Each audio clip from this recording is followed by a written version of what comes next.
Hi, I'm Carrie Cassidy from Project Camelot, and we're here with Dr. Brian O'Leary. He's a lecturer, scientist, ex-astronaut, and we're very pleased to be with him today. What we want to do is kind of get into your background, and we're here in beautiful Ecuador at Monte Sueño, which is your retreat, I think you want to call it. Yeah, I'm afraid that at my ripe old age of 69 that my background has been pretty eclectic, and it's kind of hard to pin me down when, who is this guy? But it all started back when I was a little kid and I wanted to go into space. I wanted to go to the moon. I wanted to go to Mars. And there was no space program then. And then, somewhat ironically, I got involved in the Apollo program 12 years after I wanted to go into space. And nobody thought there would ever be a space program. This was back in the late 40s, early 50s. But when Sputnik went up, then the whole world changed. And it was also around then that there was more awareness of the UFO phenomenon, paranormal phenomena. And so what happened with me was that I went on one track, which was a very ambitious career, which was actually quite fulfilled because I became an astronaut after getting my PhD in astronomy at Berkeley. And then I got involved in planetary exploration, some of the Mariner programs. I taught with Carl Sagan at Cornell University and did research on planetary science. And then I went to Washington, became an advisor to various political leaders, various presidential candidates. And I was kind of like an academic drifter in many ways. Even though on paper I was successful, I would be kind of hopping from university to university.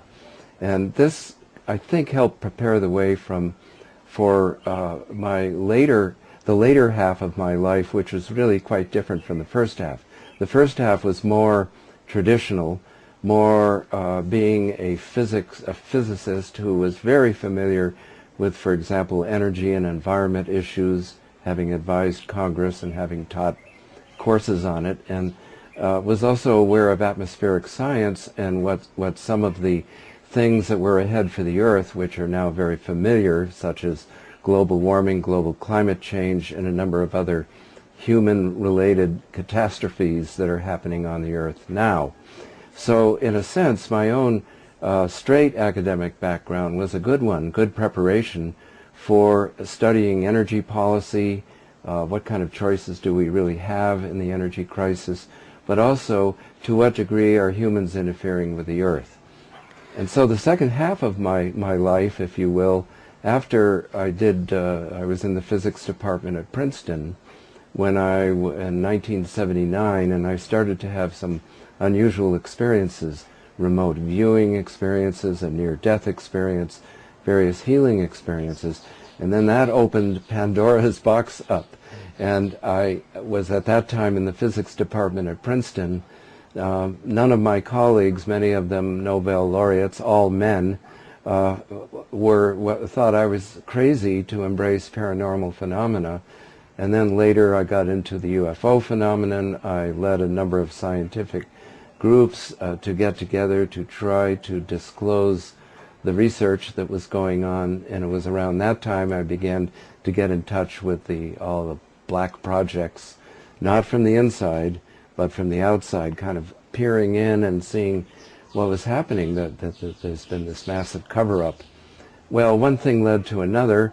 I spent a number of years now after I left Princeton, and now we're getting into the 80s, of exploring various things like the face on Mars, NASA's cover-up of that, and looking further at the UFO phenomena. I published a number of books, a trilogy basically, in which I kind of review the state of the art of new science, or science outside the box of Western thinking. So we have, for example, in this book I talk about the state of the art of UFO research, but I also talk about consciousness, the mind over matter interaction, the fact that exploring outer space and exploring inner space can lead to all sorts of new paradigms of reality.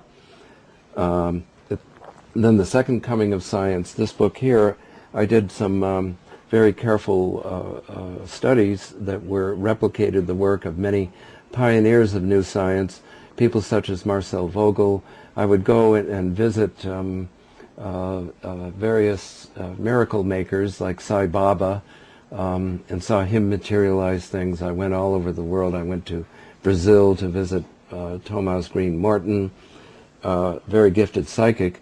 And then I began to get more interested in the environment, and at that point I published Miracle in the Void, which was a book, a photojournalistic look at some of the best and brightest free energy researchers all over the world, India, Japan, and so forth. And I began to realize that we could solve our energy problem really quite quickly if we only embrace these technologies. However, they've been suppressed, and sometimes violently suppressed. And so in this book, Miracle in the Void, which was really a collaboration with my wife Meredith, an artist, she was painting her masterpiece, The Last Supper of Gaia, while I was writing this book. And what I discovered was that paradigm shifts are more a social political phenomenon than a technological question. That it goes way beyond the drama of outside researchers coming up with breakthroughs which then are suppressed. It has to do with creating whole new structures which are unsupported by the larger culture. And that in fact what's happening now on the planet is that we are grieving the loss of Mother Earth. And even though this is a subconscious thing, what happens is that according to the work of Elizabeth Kubler-Ross, we go through various phases of grieving the loss of our mother planet. And so Meredith and I became avid environmentalists, and what I attempted to do then, and now we're talking the middle 90s, 1990s, was to examine what psychological effects come through each of us as we begin to embrace the new paradigm. And what Meredith and I figured out was that many of us are in denial, most of us, about the severity of the problems, such as global climate change, such as the possibility of nuclear war, the war in Iraq, and so forth and so on, that these things fly in the face of what we really need to be doing, which is developing clean energy, making sure we have clean water, having an international system of justice, depending more and more on local resources, local rule. The point here is that the earth is getting ruined by human intervention. I mean, it's so obvious. And that we need to seek the truth. And so part of what I did was publish a book called Re-Inheriting the Earth, which was awakening to sustainable solutions. And many of them lie far outside the box of conventional thinking. And that's why I'm so interested in the free energy question, very interested in some of the questions of ways of purifying water in ways that have not been acknowledged before. I'm very interested in the phenomena of consciousness, how combined positive human intention can really and truly change the material world. These are ideas now that are proven by quantum physics and paranormal phenomena. And so this whole array of solutions, in principle, could work if only we could change the system. Only if we could change our governance, our public awareness and education. And so that's what I've been all about in the last few years. My most recent book is called The Energy Solution Revolution, which is based on my 20 years of experience at examining the proofs of concept of free energy devices. And by free energy I mean, free energy is sometimes a funny word. Maybe we could use the word solution energy. And by solution energy I mean vacuum energy, energy from the vacuum of space, which is well known to the yogis, that everywhere has enormous amounts of potential energy if we can only tap into it. And there are ways of tapping into it. And so some of my world travels and the work of my colleagues and various professional organizations has proven beyond any reasonable doubt that these forms of energy are unprecedented. They do exist. The Wright brothers have already flown on this one. We're just not making practical use. And the reason why we're not making practical use of these energy sources is because they are suppressed actively. The people that work on these things are threatened, assassinated, and manipulated, bought off. When somebody gets near realization, that's when the big boys go in. And this has happened again and again and again. So the energy solution revolution, I address less the technical issues because the internet and the general literature is just full of information on the technologies themselves. But instead I've looked at the political and social questions and the educational questions. You know, why is it that otherwise intelligent people would not embrace this possibility if it's going to solve the energy problem? And of course people don't do it for a number of reasons. There have been a number of studies done. It's really a social science question as to why there's such resistance to this change. Bertrand Russell one time said the resistance to a new idea increases as the square of its importance. And if we're talking about supplanting a $4 billion energy industry, highly polluting with a clean energy that's cheap and decentralized, then we're talking about a paradigm shift. And the powers that be don't want that to happen. I was able to be very independent. I didn't have to depend on anybody for career purposes.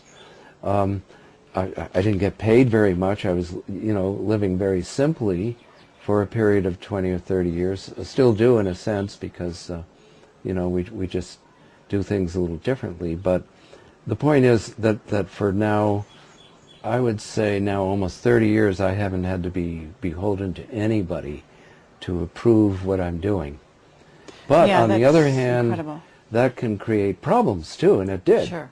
Because when Black Ops tried to recruit me at once, and I refused, there were consequences, and they were very serious. And but without sharing exactly what they were, suffice it to say that I began to realize that at that time, and I'm talking 20 or so years ago, I was pretty naive. I was wanting to do all kinds of things, like organize conferences, get researchers together to speak in a unified way about various issues.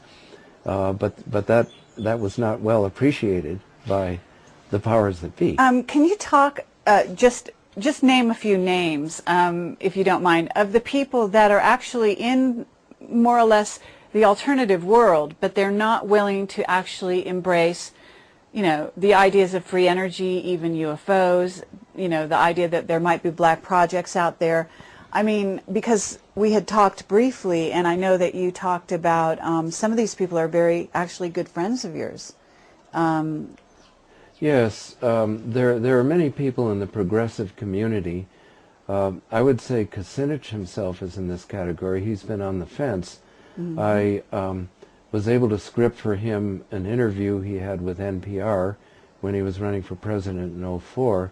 I was advising him on solution energy and trying to come up with the right words so that he could become all-inclusive about, leaving no stone unturned in our quest for new energy sources. And so Kucinich did a little of that, but then he kind of retrenched some.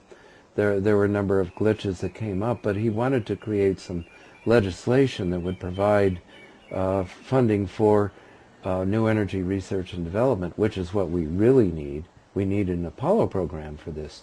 We need to bring people under one roof to research it, or right. to somehow in other ways support the work. Well, and which is not happening. But of course. There are other thinkers that are very movers and shakers in many ways, criticizing the current paradigm. They're very courageous in that way, and yet they actually won't go outside the box to a certain degree. They're what Wade Frazier, a good friend, and I call it structuralists. These are people like Noam Chomsky, Naomi Klein. And they're also the kinds of people that won't look at 9/11 truth. So there's a pattern here. There's a pattern of various things that become what David Ray Griffin calls sacred myths. One sacred myth is that the official story of 9/11 is true. It's obviously true, and there's no disputing it. Another sacred myth is that there is no such thing as a free lunch when it comes to energy. So you have all of these environmentalists that are just naysaying even the possibility of free energy. And this would be a number of notable people on the cutting edge of environmental policy. I've broached this to many famous, well-known people. I'll list a few.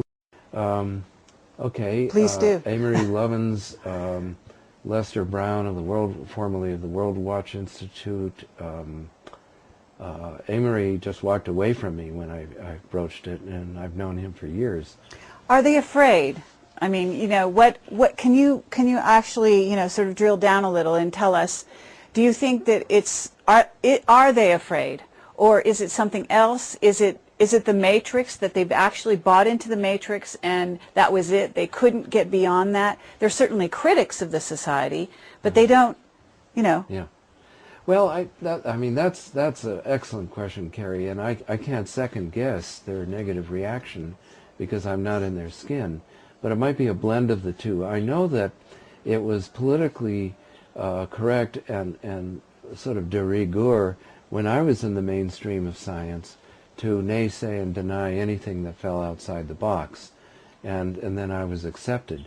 So it has some of it's cultural, for sure. Somebody like Amory Lovins or Noam Chomsky or Naomi Klein, and there are many other names too. I mean, I could probably pop for several more, whose bias is, or let's say critique of the culture is narrowly confined to certain areas.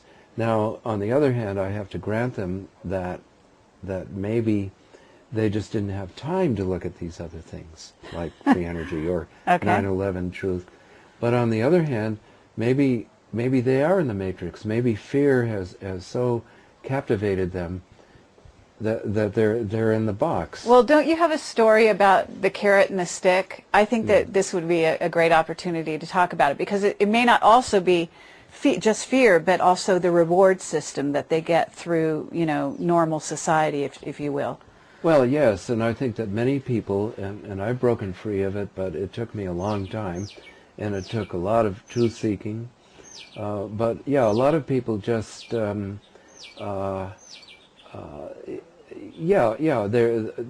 basically realize that their careers could be ruined by this. I don't think most of them get to the point where they're threats, but yes, some people are offered very lucrative opportunities to, quote, join the team, the powers that be, to come over to their side.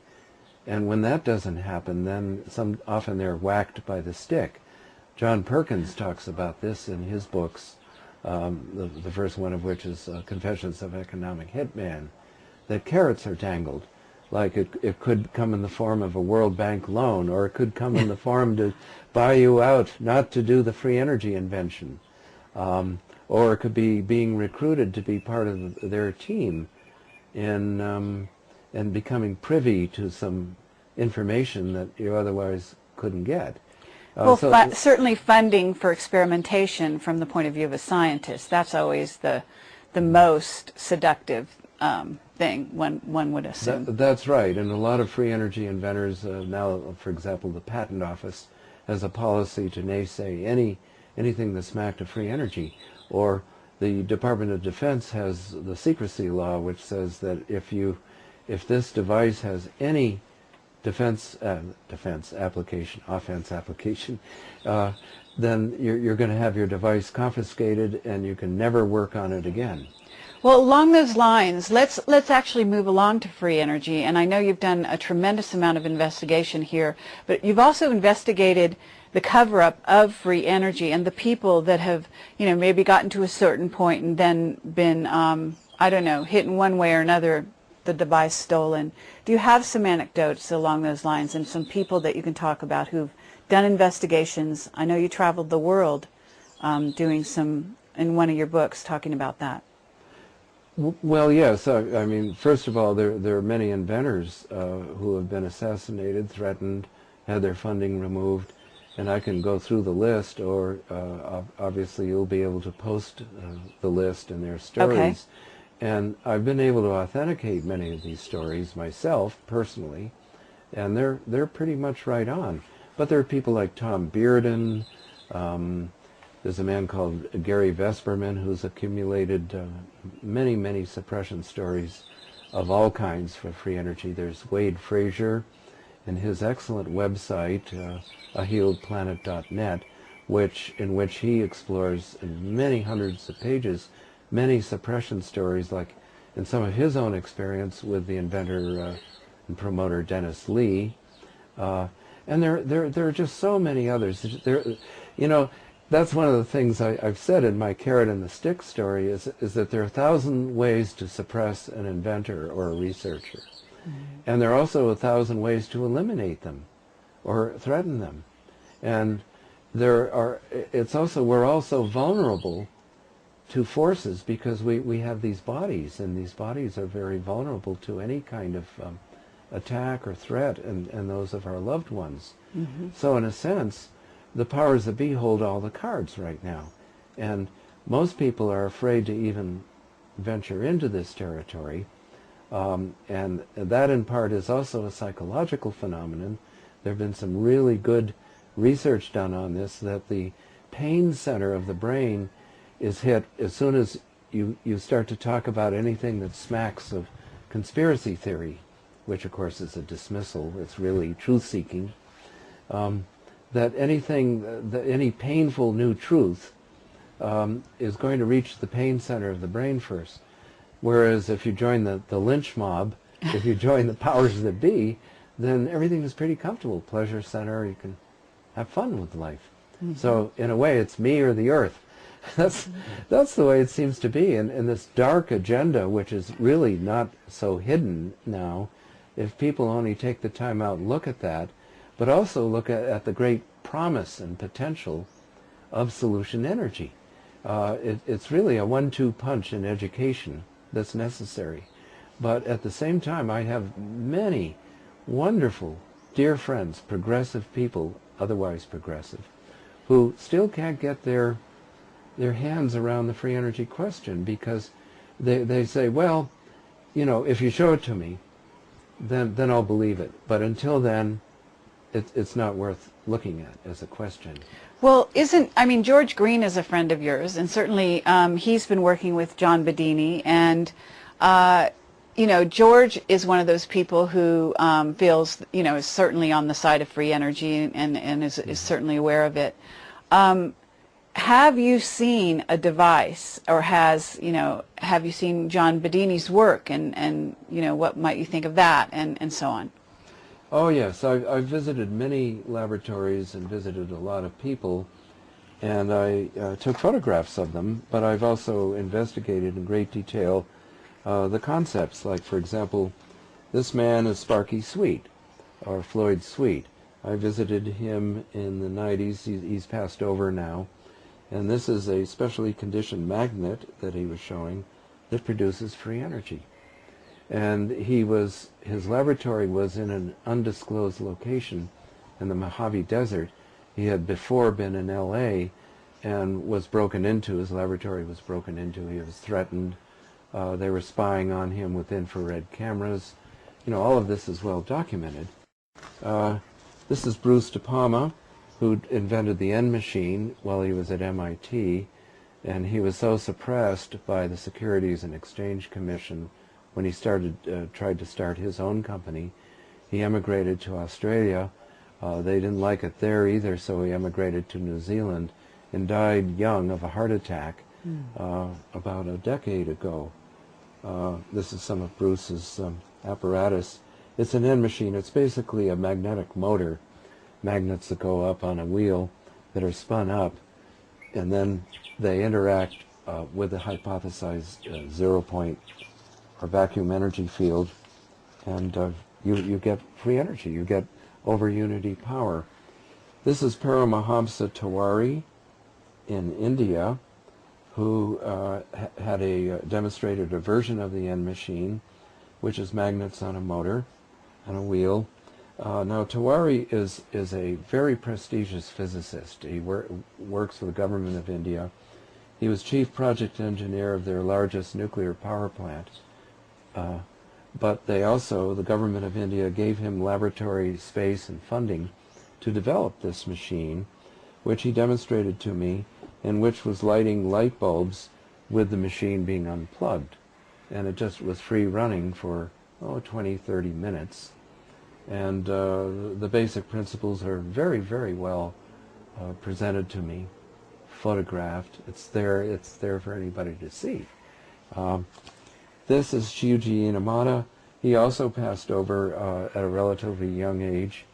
He worked for the Tsukuba space facility in Japan, also a PhD physicist, and president of the Japan Psychotronics Institute. And he had also one of these magnetic motors which was spinning up and producing excess energy. And again, he died young. Most of all these people die young. This is John Hutchison from Canada. Right. Well, we have had interactions with John, and actually we'd love to interview him at some point. Can you tell us, your take on his... John has personal psychic powers, but he's also brilliant with machines. Mm-hmm. So this is John, and he actually was taking Meredith's Camelot sword, wow. and then he took this bar of what he would call aluminium, which was thoroughly thrashed by one of his Tesla coils. And of course the U.S. Department of Defense immediately took an interest in this for reasons other than John. John is a loving, gentle soul, and he basically has demonstrated many times over how he can produce free energy just from specially conditioned magnets. Yes. He'd be a good one to interview. He's a wonderful guy. Yes. And he's also done many experiments levitating objects and producing free energy. Some of his videos are on Google, and Yeah. we've seen some of them. So this is Yul Brown, who was doing a demonstration of Brown's gas for me, which was, again, anomalous amounts of energy, just brilliant light in his welding system.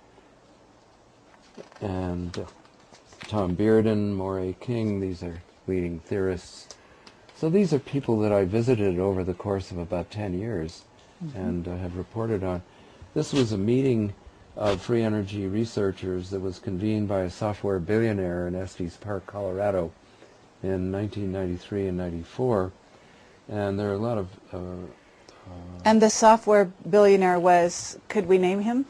Well, I think I'd rather not, because my comments weren't always positive, but he convened these people with the intention of trying to find out the best and brightest researchers and the best concepts to fund.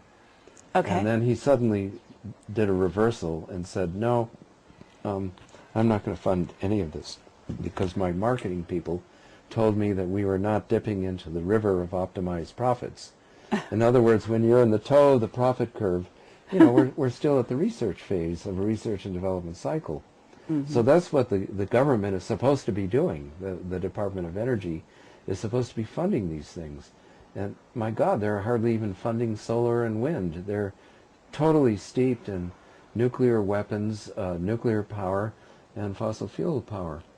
But in this picture, there's some people, really sad cases. This was Stefan Marinov, who was the Europe's leading free energy inventor and researcher. He was a professor of physics at the University of Graz in Austria. Jolly fellow, wonderful man, just positive and upbeat. And a few years after that, this conference was, he was seen jumping off the 10th story of the library building to his death. Incredible. And some people saw him going backwards, so it looked like he was pushed off. Mm-hmm. And again, it's just another one of these cases. There are many other people in this picture who are no longer alive. But these are the leading free energy researchers from all over the world. And Jim Carrey, who was filming Dumb and Dumber while we were trying to get smarter and smarter. Yeah, interesting. So, okay, let's go from here to what kind of solutions you're advocating, or kind of where you think we can go from the future, just to sort of inspire all the people that are listening to this, because truly you are a very inspiring man, and you know, your courage, your willingness to think outside of the box, and then in the face of all odds to persist in this, on this road. I mean, you just released this new book, right? Right. The Energy Solution Revolution. Exactly. So what is it that your book is about, and what are you advocating, and how can you encourage or give us an encouraging word about the future, if you have one? Well, I think the bottom line of this is the book, and I've been working on it for about 6 years, and I've got different, it's kind of different essays, but they all come together because they first talk about, well, just looking at the table of contents, it's being covered up at every turn. Mm-hmm. There's hardly anybody alive that's not covering it up, either by commission or omission. Orwell one time said the greatest lies are lies of omission. And so a lot of people who are otherwise progressive and enlightened and very bright just suppress it. And so this book is a study of the breakthroughs and the suppressions, also the ecological mandate, the fact that the problems with the earth are far greater than you would be led to believe in the media. And then I talk about, well, what is this tyranny and how can we overcome it? Well, we can certainly overcome it by education and by revamping our political systems. And right now, I think people are beginning to wake up to the fact that even Obama it doesn't really represent change. He's great rhetorically, but all these people, and I would include in there a lot of people that are otherwise progressive, that we have already talked about, plus many others, leaders of the environmental movement, for example, that the cover-up is fairly complete. And in a sense, it's very similar to the UFO ET phenomenon, to 9/11, anything else, where conventional wisdom denies it. And so I kind of pick this apart. I try to ask, well, who's doing the denying? The scientists, certainly. They're the guardians of the gate. People that call themselves scientists are the number one suppressors. And so they're an unwitting alliance with the black ops people, because, you know, if the scientists won't give it the possibility, the S nod, then it probably won't get anywhere. It's sort of like Galileo's colleagues refused to look through his telescope. And then you have the environmentalists, and I've talked with many leading environmentalists. Here's another example, Hazel Henderson, a leading progressive economist. Doesn't want free energy because she doesn't want millions of helicopters in the sky and bigger power saws, and I don't blame her. So that then forces the question, well, this has to be managed. We don't want Dick Cheney running this one again. Exactly. So the environmentalists are suppressing it. I don't know of a mainstream environmentalist that's even willing to give it a moment of thought. Al Gore, there's another example of somebody who I've written letters to him. He doesn't answer. So my battle is very lonely. And then what else? Well, there's the corporations. The CEO of General Electric wrote this editorial for the Washington Post saying that we need the courage to change to new energy solutions, and then he mentions the conditions under which this has to happen. One is the creative mind. He thinks, yeah, we have that, you know, and then the second one was it must turn over a profit, and then the third one was the American will, and he sees the third ingredient lacking. I see the second ingredient as interfering, because General Electric's profits and their shareholders depend on their making nuclear power plants and gas turbine plants. If you were to have a free energy gizmo that could fit in the palm of your hand, just like your dictaphone there, that could produce 10 kilowatts of power, which I fully believe can happen someday, General Electric is not going to want to develop it because it would take away from their business with gas turbine plants and nuclear power plants. And so the condition to turn over a profit, I kind of argue, well, how much profit is enough? And clearly General Electric is not at all interested in this. And, you know, the multinational corporations and the government have been suppressing these things anyway. That's obvious.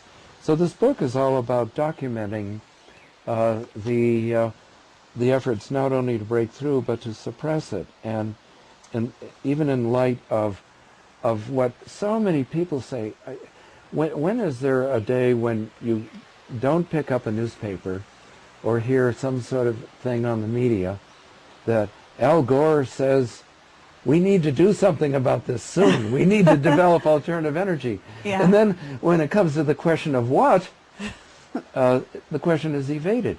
Right.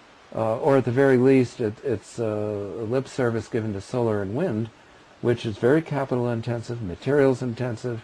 It's not truly renewable. It's intermittent. It's diffuse. Isn't Obama also talking about, you know, going back into coal? Like, Yes. I mean, we're actually going backwards. Now, the black ops, of course, we document here in Camelot, are, you know, thousands of years ahead, and they've got free energy, and they're using it as we speak now. I think that you told us you wrote to Obama. Is this correct? Yes, I recently, and it's on my website, brianoleary.com. It's right there in the homepage. It's an open appeal to Obama to really represent the change we need, and not just in rhetorical means. And for that, you're going to have to bite the hand that fed you. You're going to have to go against these very wealthy, elite people that are holding the puppet strings, including his strings, and we have to become educated about what the possibilities are. And what's happened is, as you say, he's gone backwards. He's talking about clean coal. There's no such thing. That's an oxymoron.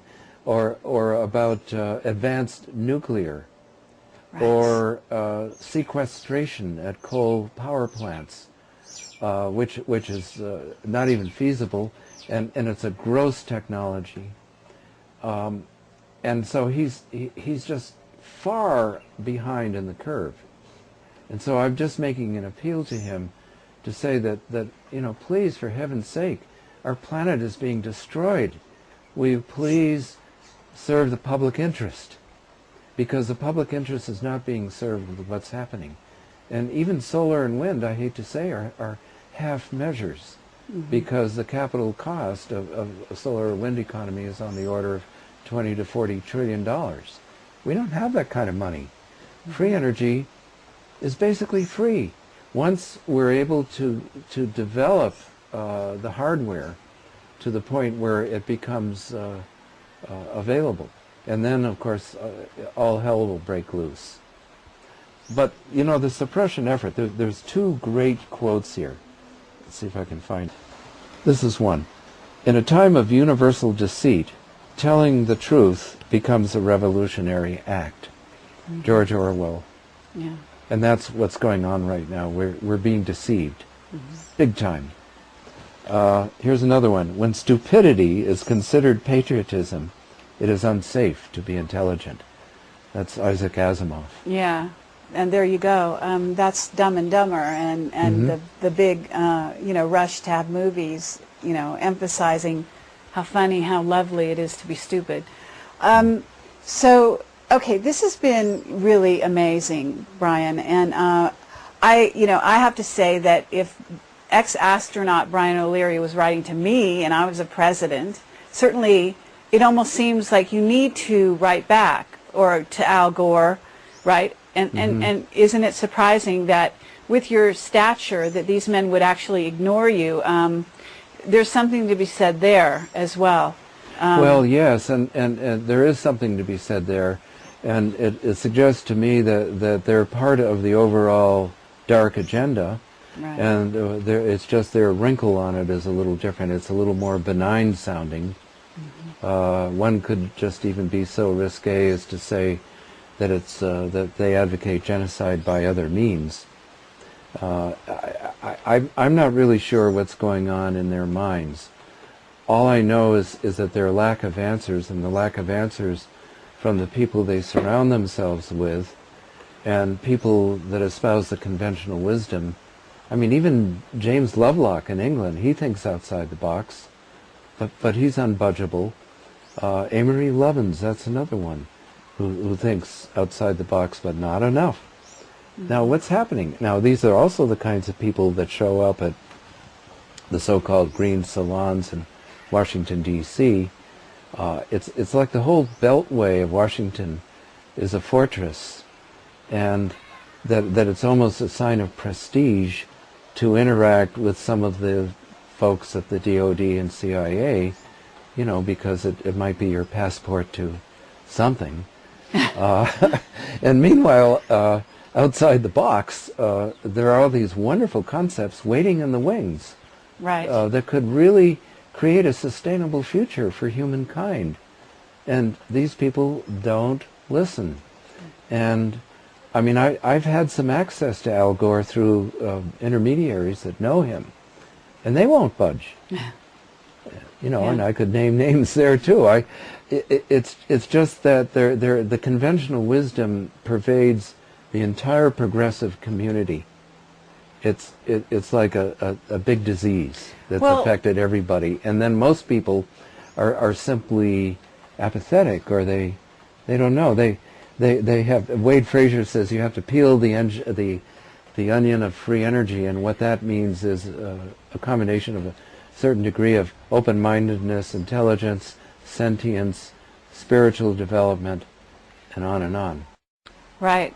In other words, it's such a powerful theoretical technology or reality for those that are using it, that its possibilities are so grand that you actually have to be on a certain level spiritually to deal with that as a planet. And I think that's also where we're going, and where we're going to have to come to terms. Because as long as war and weapons, you know, is our you know, God, so to speak, on this planet, free energy just is not appropriate to be used by those people.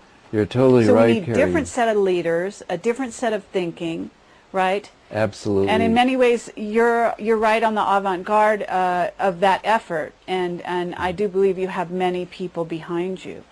Well, that's good, Carrie, and they're now kind of divided and ruled, and of course part of your effort and your search for the Holy Grail, which this is a part of, a significant part of, could create more strength in numbers of people willing to stand and be counted for proposing these alternatives, because I too would be actually opposed to the development of free energy if the powers that be continue to be in power, because they would abuse it.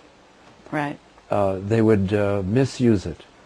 They would, just like in the ET phenomenon and back engineering and so forth, they'd keep it in the black and use it for their own purposes. So the people of the earth need to know about this more, and there are some hopeful signs here, and one of them is the country of Ecuador, whose president is a great deal more enlightened than prior presidents, and whose government just passed a new constitution which provides for the rights of nature, and whose president has offered that if the world community were to attract matching funding, that oil under the ground in a very pristine, biodiverse national park would stay in the ground if the funds could be raised enough. And so you see, the whole thing is systemic. The whole world system is decadent and disgustingly, you name the negative word, evil, I guess is the right word for it. And more people are realizing that, but maybe what they don't realize is that we can make a difference. we can create another agenda together. I don't talk much about alternative agenda to the Black Ops or Illuminati agenda, but believe me, it's a lot more pleasant. And I don't even want to prejudice the question, well, what is that agenda? Well, I can see a world that's truly sustainable, a world in which our knowledge expands to embrace the ET phenomenon, a world that where magic, what we now consider as magic, can now really happen, a world where combined positive intention can heal ourselves and the environment. Absolutely. And where consciousness, which is really the science of the 21st century, can burst forward in very dramatic counterpoint to what now is happening.